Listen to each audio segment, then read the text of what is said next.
মিডিয়ে নবান্ন অভিযানের ডাক দেওয়ার পর থেকে কিন্তু উদ্বিগ্ন রাজ্য সরকার। পুলিশের অনুমতি ছাড়া তোমরা কেন প্রচার করছো? বিজেপি আর তৃণমূল মিলে এটা করতে এসেছে, কোনো নবান্নের ডাক হয়নি।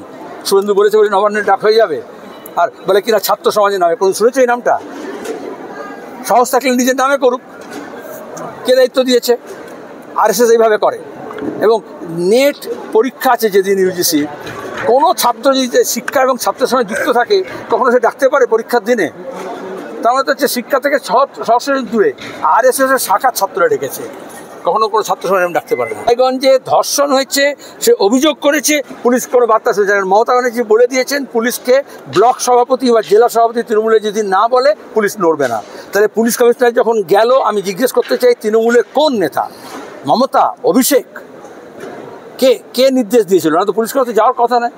এতগুলো ঘটনা ঘটে যায়, এখনই দাঁড়িয়ে নারকেলডাঙ্গার একজন মহিলা কালকে রাত্রে খুন হয়েছে, এখন আমি যাবো ওখানে বিক্ষোভে, সেখানে দাঁড়িয়ে কখনো পুলিশ তো যায় না, থানায় যাচ্ছে না, তার বাড়ির লোকজন এনআরএস হাসপাতালে বসে আছে। তো এখানে দাঁড়িয়ে কেন পুলিশ কমিশনার এত স্বতঃপ্রীত হয়ে গেলেন? কেন পুলিশ ওয়েলফেয়ার বোর্ডের কর্তা ব্যক্তিদেরকে বলা হলো? কেন সঞ্জয়কে সাজানো হলো? এবং সিবিআই আর পুলিশ মিলে এখন বলবে এই তো পাওয়া গেছে অপরাধী, কারণ অভিষেক বলে দিয়েছিল যে কে হ্যাং করে দাও, তারা সব সাক্ষী সব মিটে যাবে। এটা একজনের কাণ্ড নয়, এটা সুপ্রিম কোর্টও বলছে। এটা হচ্ছে একটা গ্যাং, এবং এটা একটা শুধুমাত্র রেপ এবং হত্যা নয়, এটা হচ্ছে যে র্যাকেট, দুর্নীতি এবং দুষ্কৃতির যে র্যাকেট, সেই র্যাকেটের অংশ। শোনা করেছে বলেছে আমার 30 বছরের এক্সপিরিয়েন্সে আমি জানি না এরকম এভিডেন্স লোপাট হয় কি। পুলিশ কমিশনার, পুলিশের ডিজি, হোম সেক্রেটারি এবং পুলিশ মন্ত্রী আর মুখ্যমন্ত্রী হিন্দিতে বলে अगर जरा भी शर्म होता इनको तो चुल्लू भर पानी में डूब के मरते। আমি কারোর মৃত্যু কামনা করি না, এটা প্রবাদ। একটা অঞ্জলি ভরা জলের মধ্যে ডুব, এটা আমাদেরকে এটা শুনতে হচ্ছে। আমরা পশ্চিমবঙ্গবাসীরা আমরা সবসময় আমরা এটা গর্ব করতাম যে আমাদের সংস্কৃতি বোধ, আমাদের মূল্যবোধ, আমাদের সভ্যতা, আমাদের নারীদের প্রতি যে তাদের যে ডিগনিটি, তাদের যে মর্যাদা, তার প্রতি সমাজের যে রেসপন্স, সেটা অন্য রকমের। আজকে উত্তর ভারত থেকে আমাদের শুনতে হবে, জ্ঞান দেবে আরএসএস বিজেপি বলবে রেপ নিয়ে, যারা গোটা তাদের প্রশাসনগুলোকে সব রেপে স্বর্গরাজ্য করেছে, যারা দাঁড়িয়ে হাতরাস কাণ্ডে আমরা দেখেছি কীভাবে গোটা পরিবারকে ধ্বংস করেছে, কীভাবে পুড়িয়ে মেরেছে, যেমন হাঁসখালিতে মমতা ব্যানার্জি করেছেন, যারা আসিবা কাণ্ডে হিন্দু মুসলমান করেছিল, যারা গুজরাটে কোনো ঘটনা ঘটলেই দলিত এবং আপার কাস্ট, ইউপিতে তাই করে, সেই ভিত্তিতে ভাগ করে, কখনোই এবং ধর্ষণ হলেই মেয়েদেরকে দোষ দেয় যে তারা কেন বাইরে বেরিয়ে এলো, তারা কেন জিন্স পরলো, তারা কেন এরম খেলো, তারা কেন পুরুষ বন্ধুদের সঙ্গে যায়। এটাই তো আরএসএস, এটাই তো যে কোনো আরএস বলে না, যে কোনো প্রতিক্রিয়া শক্তি দক্ষিণপন্থী তাই করে। আমি গর্বিত যে পশ্চিমবঙ্গের এই যে লেফট ইকোসিস্টেম আছে, সবাই মিলে আমাদের যে সভ্যতার যে ভিত আছে, যেটা রামমোহন রায়, যেটা বিদ্যাসাগর, যেটা রবীন্দ্র ভাবনা থেকে তৈরি হয়েছে, তারপরে বামপন্থী আন্দোলন যেটাকে পুষ্ট করেছে, কেউ এই রিগ্রেসিভ কথা বলেনি উদয়ন গুহ ছাড়া, মিসোজিনিস কথা বলেনি আর সন্দীপ ঘোষ ছাড়া।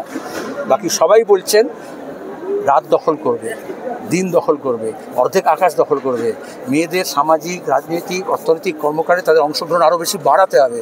আর মমতা ব্যানার্জি যখন বলছেন সব পুরুষ সঙ্গীকে, সব পুরুষ ডাক্তারকে, সব পুরুষ সিকিউরিটিকে তিনি দোষী ঠাহরে দিচ্ছেন, অপরাধীকে ধরছেন না।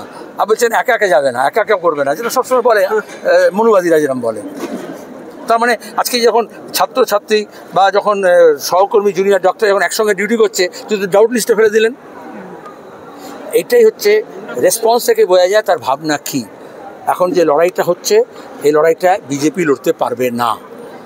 পরের শুনানিতে কলকাতা পুলিশের তদন্তযুক্ত একজন দায়িত্বশীল অফিসারকে কোর্টে উপস্থিত থাকার নির্দেশ দিলেন বিচারপতি। পুলিশ কমিশনার নয় কেন?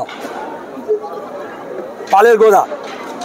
কারণ কামদুনি কাণ্ডে এই সিআইডি অফিসার হিসেবে সাক্ষ্য সাবত সব লোপাট করেছিল, কিন্তু সেটা ছিল উঁচু দেওয়ালের পেছনে, এবং তখন সব্যসাচীকে ব্যবহার করে মমতা ব্যানার্জি তৎকালীন তৃণমূলের নেতা, পরে বিজেপি ঘুরে এখন আবার তৃণমূল হয়েছে, ওখানে ফুটবল ম্যাচ করছিল, তক্তপোষকারী সব সবজি কাটছিল, পিকনিক করছিল, ফিস করছিল, আর তখন সব শাকসবজি লোকাট হয়েছে।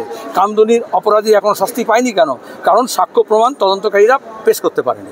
তাহলে এখানে বিনীত গোয়েল এই কাজটাই করছে। পুলিশ কমিশনার, আমি তো নাম দিয়ে বলছি, সাহস থাকলে আমাকে ডাকুক, তিলোত্তমা কাণ্ডের শোরগোলের মধ্যে বেলুড়ে ঘরে ঘুমন্ত তরুণীর উপর অ্যাসিড হামলা, আনন্দপুরে মহিলা খুন, এগুলো হয়েই চলেছে। রায়গঞ্জে ধর্ষণ হয়েছে, সে অভিযোগ করেছে, পুলিশ কোনো বার্তা শুনছে না। মমতা ব্যানার্জি বলে দিয়েছেন পুলিশকে ব্লক সভাপতি বা জেলা সভাপতি তৃণমূলে যদি না বলে পুলিশ নড়বে না। তাহলে পুলিশ কমিশনার যখন গেল, আমি জিজ্ঞেস করতে চাই তৃণমূলের কোন নেতা, মমতা, অভিষেক, কে নির্দেশ দিয়েছিল? না তো পুলিশ কাছে যাওয়ার কথা নয়। এতগুলো ঘটনা ঘটে যায়, এখনই দাঁড়িয়ে নারকেলডাঙ্গার একজন মহিলা কালকে রাত্রে খুন হয়েছে, এখন আমি যাবো ওখানে বিক্ষোভে, সেখানে দাঁড়িয়ে কখনো পুলিশ তো যায় না, থানায় যাচ্ছে না, তার বাড়ির লোকজন এনআরএস হাসপাতালে বসে আছে। তো এখানে দাঁড়িয়ে কেন পুলিশ কমিশনার এত স্বতঃপ্রীত হয়ে গেলেন? কেন পুলিশ ওয়েলফেয়ার বোর্ডের কর্তা ব্যক্তিদেরকে বলা হলো? কেন সঞ্জয়কে সাজানো হলো? এবং সিবিআই আর পুলিশ মিলে এখন বলবে এই তো পাওয়া গেছে অপরাধী, কারণ অভিষেক বলে দিয়েছিল যে কে হ্যাং করে দাও, তারা সব সাক্ষী সব মিটে যাবে। এটা একজনের কাণ্ড নয়, এটা সুপ্রিম কোর্টও বলছে। এটা হচ্ছে একটা গ্যাং, এবং এটা একটা শুধুমাত্র রেপ এবং হত্যা নয়, এটা হচ্ছে যে র্যাকেট, দুর্নীতি এবং দুষ্কৃতির যে র্যাকেট, সেই র্যাকেটের অংশ।